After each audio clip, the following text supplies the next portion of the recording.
Hello everyone, मैं हूं आशीष। आप सभी का स्वागत करता हूं हमारे चैनल गिटमा यूनिवर्सिटी पे। जैसा कि आप सभी को जान रहे हैं, उत्तर प्रदेश के राउंड 1 की रिज़ल्ट डिक्लेयर हो गई और रिज़ल्ट ने आप सभी को सरप्राइज़ भी किया है, क्योंकि जहां गवर्नमेंट की बात करें तो मार्जिनल कट ऑफ में ड्रॉप देखने के लिए मिला, वहीं प्राइवेट मेडिकल कॉलेज में बहुत ज़्यादा कट ऑफ में ड्रॉप देखने के लिए मिला। जिस तरीके का कट ऑफ हम में से किसी ने भी एक्सपेक्ट नहीं किया था, जहाँ पे 94 जो कि एक जस्ट क्वालिफाइंग मार्क्स है, वहाँ पे भी सीट अलॉट हुई है यूपी में, इंस्पाइट ऑफ कि यूपी में जबकि इतनी डिमांड होती है मेडिकल कॉलेजेस की। इसके पीछे बहुत सारे रीजन्स भी हैं। रीज़न मैंने आपको मेरिट लिस्ट के एनालिसिस में भी बताया था कि नंबर ऑफ़ एप्लीकेंट इस साल कम हो गए। इसके बाद 2020 से 21 में जो ड्रॉप आउट बच्चों की जो नंबर्स थे वो बहुत ज़्यादा थे और काफ़ी सिचुएशन डिफ़िकल्ट थी उनके लिए। एक साल और ड्रॉप करना उनके लिए बहुत मुश्किल होता। तो ऐसे सिचुएशन में मैक्सिमम बच्चों ने यही कोशिश किया कि उनको 2021 में एडमिशन मिल पाए, और जिसके वजह से अक्रॉस इंडिया में हर जगह आपने देखा होगा कि बहुत डिमांड बढ़ गई थी, कट ऑफ भी बढ़ गया था और सिचुएशन ऐसी हो गई थी कि कहीं पे भी सीट ले पाना इतना आसान नहीं था। बट 2022 में सिचुएशन बिल्कुल अपोजिट डायरेक्शन पे मूव किया, जहाँ पे नंबर ऑफ एप्लीकेंट भी कम हुए और ड्रॉप आउट बच्चे भी बहुत कम हो गए। और जो बच्चे फ्रेश थे या फिर एक साल ड्रॉप आउट वाले बच्चे थे, उन्होंने प्रेफर किया कि वो कंटिन्यू करेंगे अपनी प्रिपरेशन को, जिसके वजह से अक्रॉस इंडिया अलग अलग स्टेट में आपने देखा होगा कि अब तक जहाँ जहाँ पे भी रिजल्ट डिक्लेयर किया गया है, हर जगह कट ऑफ लोअर साइड पे रहा है प्राइवेट मेडिकल कॉलेज की अगर बात करें तो यूपी में भी आपने देखा कि बहुत ज़्यादा ड्रॉप देखने के लिए मिला है। तो आइए अब हम लोग देखते हैं कि कॉलेज वाइज कट ऑफ क्या रहा है प्राइवेट मेडिकल कॉलेज में, गवर्नमेंट में किस हिसाब से कैटेगरी वाइज कट ऑफ रहा है, रिपोर्टिंग की क्या फॉर्मेलिटीज़ होती है, कैसे आपको रिपोर्ट करना है, क्या प्रोसेस है, डॉक्यूमेंट क्या क्या लेके जाना है, अगर आप अपग्रेड कर रहे हैं तो उस केस में आपको क्या करना है, और यूपी में अगले राउंड में आप किस तरीके का क्या उम्मीद रख सकते हैं काउंसलिंग प्रोसेस में। इन सब को जानने के लिए इस वीडियो को आखिर तक ज़रूर देखिएगा और पसंद आए तो हमारे चैनल को लाइक करिए, सब्सक्राइब करिए और शेयर करिए। कोई क्वेरी हो तो कमेंट बॉक्स पे ज़रूर ड्रॉप करिएगा। अब गवर्नमेंट की कट ऑफ की बात करते हैं। सबसे पहले कैटेगरी वाइज यहाँ पे कट ऑफ मैंने मेंशन किया है। यहाँ पे कैटेगरी में जो सब कैटेगरी है वो भी मैंने डिफाइन कर दिया है, यानी कि जैसे जनरल कैटेगरी है तो जनरल कैटेगरी में जो गर्ल कैंडिडेट हैं उनकी कैटेगरी को भी मैंने यहाँ पे डिफाइन किया है। उसी तरह से ईडब्ल्यूएस, ओबीसी, एससी और एसटी में भी, और साथ ही में मैंने मेंशन किया कि कौन से कॉलेज में आखिरी सीट अलॉट हुई है। इस साल अनरिजर्व, ओबीसी और ईडब्ल्यूएस कैटेगरी में मार्जिनल कट ऑफ यानी कि रैंक के हिसाब से बात करें तो मार्जिनल ड्रॉप देखने के लिए मिला। वहीं अगर स्कोर की बात करें तो थोड़ा कट ऑफ बढ़ा भी है। तो ये एक मिक्स्ड फीडबैक आप कह सकते हैं कि मोर ओवर लास्ट ईयर जैसा ही पैटर्न देखने के लिए मिला है इस बार यूपी की राउंड 1 की काउंसलिंग प्रोसेस में। वहीं एससी और एसटी कैटेगरी में कट ऑफ ड्रॉप हुआ है। आइए अब देखते हैं कि क्या रहा है कट ऑफ। अनरिजर्व कैटेगरी में 606 मार्क्स पे कट ऑफ यानी कि आखिरी सीट अलॉट हुई है। वहीं गर्ल कैंडिडेट के लिए 607, ओबीसी में 605, दोनों ही कैटेगरीज में आखिरी सीट अलॉट हुई है। ईडब्ल्यूएस में भी 603 मार्क्स पे, एससी में 441 मार्क्स पे और एसटी में 200 मार्क्स पे नॉर्मल, और जो गर्ल कैंडिडेट हैं उनके लिए 227 मार्क्स पे कट ऑफ देखने के लिए मिला है। और जो कॉलेजेस अलॉट हुई हैं यहाँ पे अनरिजर्व्ड, ओबीसी और ईडब्ल्यूएस कैटेगरी की अगर बात करें तो ऑटोनोमस मेडिकल कॉलेज गाजीपुर, वहीं एससी में गाजीपुर, एससी के गर्ल कैंडिडेट की कोटा में अगर देखें तो जौनपुर, एसटी में प्रतापगढ़ और एसटीजीएल में जौनपुर। तो ये 3 कॉलेज हैं, गाजीपुर, जौनपुर और प्रतापगढ़, जहाँ पे सबसे लोएस्ट कट ऑफ देखने के लिए मिला है, यानी कि सबसे लीस्ट प्रिफर्ड कॉलेज है यूपी में बच्चों के बीच में। अब आगे के राउंड में आप किस हिसाब से कट ऑफ एक्सपेक्ट कर सकते हैं वो बताता हूँ।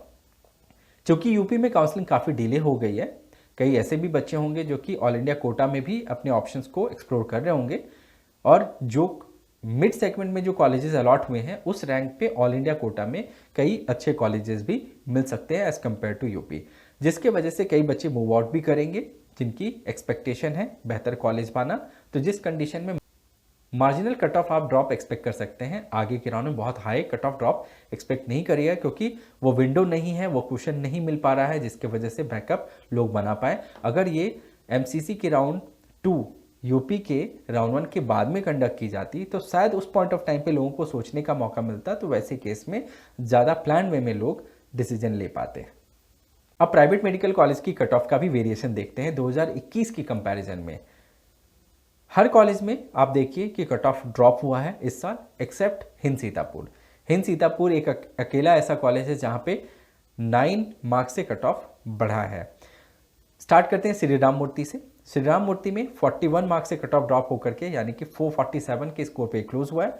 शारदा 473 पे क्लोज हुआ, सुभारती 425 पे, हिंद बाराबंकी 446 पे क्लोज हुआ है, रोहिलखंड बरेली 353, मुजफ्फरनगर में 386 का कट ऑफ रहा है, हेरिटेज वाराणसी में 310, रामा कानपुर 313, सरस्वती हापुड़ 363, हिंद सीतापुर 407, 329 का कट ऑफ रहा है, रामा हापुड़ में 266, मायो बाराबंकी में 294, राजश्री में 238, टीएच मिश्रा में 245, प्रसाद में 212, नोएडा इंटरनेशनल में 321, जीएस हापुड़ में 218 का कट ऑफ रहा है, सरस्वती उन्नाव में 131, कृष्ण मोहन में 155 का कट ऑफ देखने के लिए मिला है।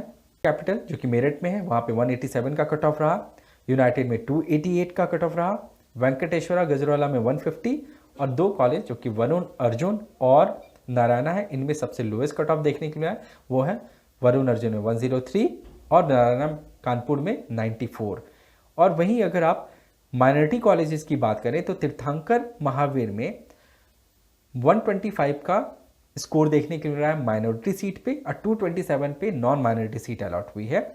एरा मेडिकल कॉलेज में माइनॉरिटी सीट 191 पे अलॉट हुई है और वही नॉन माइनॉरिटी 255 पे। इंटीग्रल में 155 का स्कोर रहा है माइनॉरिटी सीट पे, वही 173 पे नॉन माइनॉरिटी सीट अलॉट हुई है। करियर में 98 पे माइनॉरिटी सीट और वही 158 पे नॉन माइनॉरिटी सीट अलॉट हुई है। एफएच मेडिकल कॉलेज में 94 पे माइनॉरिटी सीट और 101 पे नॉन माइनॉरिटी सीट अलॉट हुई है। अब मैं आपको बताता हूं कि रिपोर्टिंग की क्या फॉर्मेलिटी है। रिपोर्टिंग की फॉर्मेलिटी में सबसे पहला स्टेप है कि आपको अलॉटमेंट लेटर डाउनलोड करना है। अलॉटमेंट लेटर में आपको कॉलेज का नाम मेंशन होगा और आपको कुछ फॉर्मेलिटीज वहां पे मेंशन होगी और नोडल सेंटर मेंशन होगा, तो उसी पर्टिकुलर नोडल सेंटर पे आपको जाकर के रिपोर्ट करना है। डीडी फीस की जो है कॉलेज जो आपको अलॉट हुआ है वो आप बनाएंगे और बनाकर सारे original document with application of UP आप लेकर के रिपोर्ट करेंगे। रिपोर्टिंग के टाइम पे ये सारे डॉक्यूमेंट को वेरीफाई किया जाएगा और वेरीफाई करने के बाद आपको एक वेरिफिकेशन स्लिप भी दी जाएगी, जिसके बाद में आप कॉलेज लेवल पे रिपोर्टिंग करेंगे, जहाँ पे आपको बैलेंस अमाउंट जो आपका ट्यूशन फीस जो आपने नोडल सेंटर में सबमिट किया है, इसके अलावा जो आपका हॉस्टल अमाउंट है 1,50,000 का, 85,600 का मिसलेनियस अमाउंट है और 3 लाख रुपीज़ का सिक्योरिटी डिपॉजिट है, जो आप कॉलेज के हिसाब से जो माइनॉरिटी कॉलेज है वहाँ पे वेरी करता है। ये वेरीफाई करके आप कॉलेज पे जा करके रिपोर्टिंग के टाइम पे ये पे करके अपनी बाकी की फॉर्मेलिटीज़ कर सकते हैं कंप्लीट। जो बच्चे अपग्रेडेशन के लिए जाना चाहते हैं उनके लिए मैं बता दूँ कि आपको कॉलेज लेवल पे रिपोर्टिंग करना मैंडेटरी नहीं होता है। आप नोडल सेंटर पे रिपोर्ट करके राउंड 2 में चॉइस फिलिंग करेंगे डायरेक्टली, और इसके लिए कोई भी विलिंगनेस आपको नोडल सेंटर पे नहीं देना होता, तो कोई फॉर्मेलिटीज़ अपग्रेडेशन के लिए आपको नोडल सेंटर पे नहीं करना है। तो ऐसे केस में अगर आपका अपग्रेडेशन का प्लान है तो आप कॉलेज की रिपोर्टिंग को स्किप कर सकते हैं, वो मैंडेटरी स्टेप नहीं होगा। बट अगर ये कॉलेज आपका फाइनल है तो ऐसे केस में आपको कॉलेज लेवल पे ही जाकर रिपोर्टिंग करके सारे प्रोसेस को कंप्लीट करनी है। अब मैं आपको बताता हूँ कि क्या क्या डॉक्यूमेंट लेकर के जाना होता है। 10th एंड 12th की मार्कशीट, पासिंग सर्टिफिकेट लेके जाइए, माइग्रेशन, टीसी या फिर एसएलसी, अलॉटमेंट लेटर, एप्लीकेशन की प्रिंट आउट लेके जाइए। वेरिफिकेशन स्लिप आपको नोडल सेंटर पे दिया जाएगा और जो कि आपको कॉलेज में सबमिट करना होता है। नीट एडमिट कार्ड और score card, passport size photo sufficient लेके जाइएगा। गैप सर्टिफिकेट आपको अगर आप बना सकते हैं तो वो बना करके लेके जाइए, अदरवाइज नोडल सेंटर्स पे आपको नोटरी वाले लोग मिलेंगे जो कि आपको वहाँ पे जो भी मैंडेटरी एफिडेविट है, जैसे कई कॉलेज में आपको एंटी रैगिंग का डिक्लेरेशन है जो एफिडेविट आपको सबमिट करना होता है, तो वो कॉलेज लेवल पे आपको लिस्ट ऑफ डॉक्यूमेंट में ये चीज़ें मेंशन रहती हैं कि आपको कौन सा एफिडेविट सबमिट करना है। तो वो एफिडेविट भी आप गैप सर्टिफिकेट साथ में नोडल सेंटर पे ही बनवा सकते हैं, ये ऑप्शन आपको वहाँ पे मिलता है। अब यूपी में आगे के राउंड में आप क्या एक्सपेक्ट कर सकते हैं, इस पर बात करते हैं। चूँकि कट ऑफ इस बार बहुत ज़्यादा ड्रॉप हुई हैं यूपी के अंदर में, जिसके वजह से बहुत कम सीट ही एक्सपेक्टेड है कि राउंड 2 में सरेंडर हो करके आएंगी, जिस कंडीशन में आप बहुत हाई एक्सपेक्टेशन नहीं रख सकते कि similar kind of a cut off आपको राउंड 2 में देखने के लिए मिलेगा, बट चूंकि नंबर ऑफ पार्टिसिपेंट बहुत कम है तो एटलीस्ट मैं एक्सपेक्ट कर रहा हूँ 10 to 15% सीट सरेंडर होकर के आएंगी, जहाँ पे कुछ न कुछ स्कोप बच्चों के लिए होगा, बट कट ऑफ इस राउंड से थोड़ी हायर साइड पे आपको नजर आएंगी राउंड 2 के अंदर में। इसके ऊपर मैं आपको और भी क्लैरिटी दूंगा जब राउंड 2 की सीट मैट्रिक्स ऑफिशियल आ जाएगी रिपोर्टिंग कंप्लीट होने के बाद में, तो जितनी सीट्स बचेंगी उसके हिसाब से मैं आपको अपनी ओपिनियन शेयर करूंगा, जिसके बेसिस पे आप राउंड 2 में पार्टिसिपेट कर पाएंगे। कहता हूँ कि यूपी की रिजल्ट एनालिसिस आपको पसंद आई होगी। कोई कमेंट हो तो हमारे कमेंट बॉक्स पे ड्रॉप करिए, हम आपको गेट बैक करेंगे। Thank you for watching this video and wish you all the best for rest of the counselling process.